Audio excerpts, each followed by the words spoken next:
σελίδα εδάφος γόνιμο, λίγο πιο βόρεια του Ισημερινού.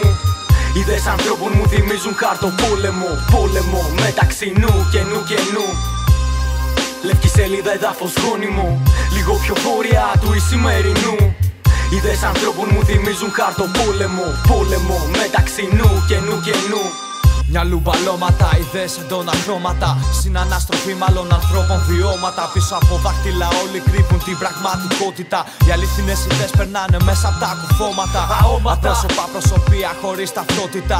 Λίγο δεν πάνε πιο πέρα, ώρα το τζάμι κάνουν το μήμο για συζήτηση. Άλλη άποψη, μα τίποτα πίσω. Κινέλες και πετάω άποψη πάνω σε κούφιο τοίχο. Νους λευκό χαρτιά σε μένα γίνω το στυλό σου. Ουσία μελάνι για το μυαλό σου. Μάθε αγάπα, σκέψου την αυτοκριτική σου. Βρες τον εαυτό σου και έτσι θα σε βρουν πιο εύκολα οι δικοί σου. Αλληλεπίδραση σκεψέως σαν χαρτοπόλεμος. Αυτό είναι μάχη για έσω κι όχι για χαρτί πόλεμος. Γράφτε συνθήματα όχι στους τοίχους μας στην άσφαλτο. Γιατί το βλέμμα όλων εδώ πέρα είναι στο δάπεδο.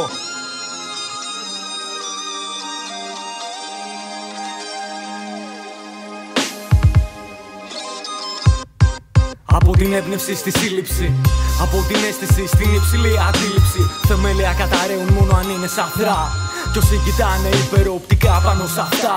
Μένω να βλέπω το μέλλον παρατημένο πάνω σε λευκά έγγραφα. Με ένα μεμονωμένο γραπτό μου στη λύση πιο κοντά δεν έφερα. Ποτέ δεν ασπαστήκαμε ιδέες με τα μάτια μας κλειστά. Χτίζω τη μεταξύ μας γέφυρα ξανά. Τα τελευταία δειλινά μου τζουρωμένα χαρτιά.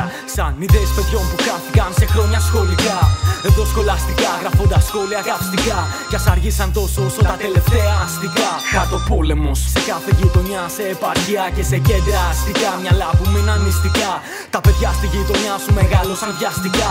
Έχε το νου σου εξαπολύονται τα χάρτινα πυρά. Λευκή σελίδα εδάφος γόνιμο, λίγο πιο βόρεια του Ισημερινού. Ιδέες ανθρώπων μου θυμίζουν χαρτοπόλεμο, πόλεμο μεταξύ νου και νου και νου. Λευκή σελίδα εδάφος γόνιμο, λίγο πιο βόρεια του Ισημερινού. Ιδέες ανθρώπων μου θυμίζουν χαρτοπόλεμο, πόλεμο μεταξύ νου και νου και νου.